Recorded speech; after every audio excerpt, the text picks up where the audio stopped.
நபிகள் நாயகம் ஸல்லல்லாஹு அலைஹி வஸல்லம் அவர்கள்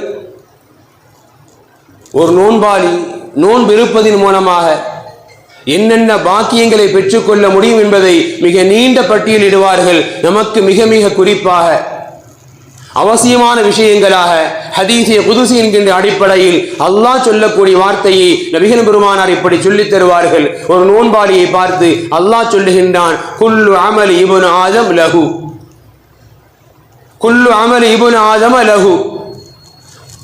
ஆதமுடைய மகன் செய்யக்கூடிய எல்லா அமல்களும் அவனுக்கே சொந்தமானது. ஆனால் இல்ல சுயாம், இல்ல சுயாம், நோன்பை தவிர மற்ற எல்லா அமல்களும் அதற்குண்டான கூலிகள் அவனுக்கு சொந்தமானது, அந்த அமல் அவனுக்கு சொந்தமானது, நோன்பு மட்டும் அவனுக்கு சொந்தமானதல்ல. மாறாக வஅன உஜ்ஸா பிஹி, அது எனக்கு சொந்தமானது, அதற்கு நானே கூலியாக ஆகிவிடுகின்றேன். நோன்பிற்கு மட்டும் அது அடியானுக்கு சொந்தமானதல்ல, அது எனக்கு சொந்தமானது.